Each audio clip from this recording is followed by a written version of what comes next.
Dragon కంట్రీకి కొత్త కష్టాలు తలెత్తుతున్నాయి. అభివృద్ధి పేరుతో దూసుకెళ్తున్న చైనా అప్పుల ర్యాంకులో మాత్రం అమెరికా తర్వాత స్థానంలో నిలిచింది. ఇది రానున్న రోజుల్లో పెను ప్రమాదంగా మారే అవకాశం ఉందని నిపుణులు అభిప్రాయపడుతున్నారు. ఈ పరిస్థితులు ఎందుకు తలెత్తాయి? అసలు ప్రస్తుతం చైనా అప్పులు ఎంత?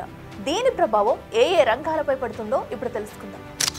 టెక్నాలజీకి పెట్టింది పేరు చైనా.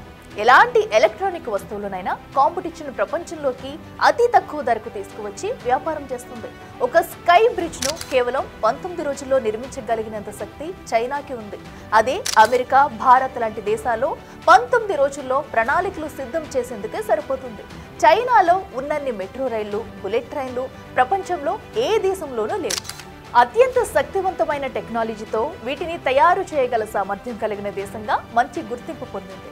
అయితే అలాంటి చైనా రానున్న రోజుల్లో గడ్డు పరిస్థితులను ఎదుర్కోక తప్పదనే వార్తలు వినిపిస్తున్నాయి. దీనికి కారణం ఆ దేశ జీడీపీలో చైనా రుణభారం 300% చేరినట్లు కొన్ని గణాంకాలు చెబుతున్నాయి. 2024 లెక్కల ప్రకారం చైనా జీడీపీ $18.74 లక్షల కోట్ల డాలర్లు, అమెరికా జీడీపీ $29.18 లక్షల కోట్ల డాలర్లు. అమెరికాతో జీడీపీలో పోటీ పడుతూ ముందుకు సాగుతున్న చైనాకు అనేక ఇబ్బందులు తలెత్తుతున్నాయి. అయితే ఈ జీడీపీ లెక్కలు నాణానికి ఒకవైపు మాత్రమే. మరోవైపు రియల్ ఎస్టేట్, ఉద్యోగ ఉపాధి రంగాలు, బ్యాంకింగ్ వ్యవస్థలు, ప్రభుత్వ పథకాల అమలు, ఇండస్ట్రీలు ఇలా అన్ని రంగాల్లో వ్యతిరేక పవనాలు వీస్తున్నాయి. చైనా ఆర్థిక పరిస్థితిపై ప్రజల్లో గందరగోళం నెలకొంది. దీంతో ఆగ్రహానికి గురైన ప్రజలు రోడ్లపైకి వచ్చి నిరసనలు చేపట్టారు. సాధారణంగా చైనా దేశ ఆర్థిక అభివృద్ధి కోసం రియల్ ఎస్టేట్ పై ఆధారపడింది. ఇదే సురక్షితమైన పెట్టుబడి రంగమని ఆశించింది. అయితే అది ఇప్పుడు చైనాను పూర్తిగా డీలా పడేలా చేసింది. ప్రస్తుతం చైనాలో నిర్మించిన గృహాల్లో 5వ వంతు అంటే కనీసం 65 మిలియన్ యూనిట్ల ఇళ్లు ఇప్పుడు ఖాళీగా ఉన్నాయి. ఇక్కడున్న మొత్తం ఖాళీ ఇల్లు ఫ్రాన్స్ దేశంలోని జనాభా మొత్తానికి సరిపోతాయంటేనే పరిస్థితి ఎంత దారుణంగా ఉందో అర్థమవుతుంది. ఇంకా స్పష్టంగా చెప్పాలంటే ప్రస్తుతం చైనా జనాభా 140 కోట్లు అయితే చైనా ఖాళీ ఇళ్లలో 300 కోట్ల మంది నివసించవచ్చు. చైనాలోని 50కి పైగా నగరాల్లో ఇలాంటి పరిస్థితులు నెలకొంది. అందుకే వీటిని గోస్ట్ సిటీస్ గా చెబుతున్నారు నిపుణులు. చైనా తన పట్టణీకరణ రేటును చాలా ఎక్కువగా అంచనా వేసింది. ఎంతమంది ప్రజలు గ్రామీణ ప్రాంతాల నుండి పట్టణాలకు వెళ్లాలనుకుంటున్నారు అన్న దానిపై దృష్టి పెట్టకుండానే ప్రణాళికలు రూపొందించింది. దాని సైడ్ ఎఫెక్ట్ వల్ల ఇప్పుడు చైనాలోని ప్రతి మూలలో గోస్ట్ సిటీలు పెరిగిపోయాయి.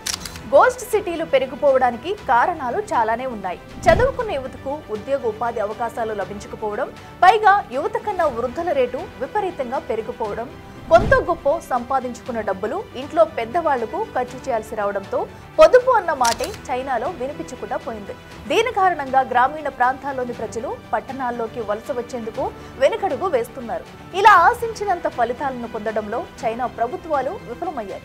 ఇకపోతే బ్యాంకింగ్ వ్యవస్థ కూడా అనేక ఒడిదుడుకులకు లోనవుతుంది. ప్రజలకు ఆదాయం లేని కారణంగా బ్యాంకులో రుణాలు ఇచ్చేందుకు ముందుకు రావడం లేదు. గతంలో కూడా ఇచ్చిన రుణాలు చెల్లించేందుకు ప్రజల వద్ద తగిన డబ్బులు ఉండటం లేదు. ఇలా ఆర్థికంగా దిగజారిపోతుంది బ్యాంకింగ్ వ్యవస్థ. ఉపాధి, ఉద్యోగ అవకాశాలు ఉంటే సంపాదన మార్గం కనిపిస్తుంది. తద్వారా లోన్లు తీసుకుని రుణాలు చెల్లిస్తారు ప్రజలు. ఇలాంటి పరిస్థితి కనిపించకపోవడంతో ఆర్థికంగా చైనా ఒడిదుడుకులను ఎదుర్కొంటుంది. ఇక ప్రభుత్వం విషయానికి వస్తే ప్రజలకు రావాల్సిన బీమాను కూడా చెల్లించేందుకు డబ్బులు లేని స్థితిలో దిగజారిపోయింది ఆ దేశ ఆర్థిక వ్యవస్థ. దీంతో బాధితులు రోడ్లపైకి వచ్చి నిరసన చేపట్టారు. తమకు రావాల్సిన నిధులు విడుదల చేయాలని డిమాండ్ చేస్తున్నారు. వీటన్నిటినీ నేపథ్యంలో ప్రభుత్వాన్ని నడపడం ఆ దేశ అధ్యక్షుడికి సాధ్యం కావడం లేదు. ఈ క్రమంలోనే జిన్పింగ్ బయట కనిపించేందుకు సుముఖత చూపించడం లేదు. మీడియా ముందు వచ్చేందుకు కూడా ధైర్యం చేయడం లేదు. మరి కొన్ని నెలలు ఇదే పరిస్థితి కొనసాగితే చైనా ఆర్థికంగా దివాళా తీయడం ఖాయంగా కనిపిస్తుందంటున్నారు ఆర్థిక, సామాజిక నిపుణులు. మరి ఈ పరిస్థితుల నుంచి చైనా గట్టెక్కేందుకు ఎలాంటి ప్రణాళికలు రచిస్తుందో వేచి చూడాలి. For more videos like this, subscribe Big TV channel.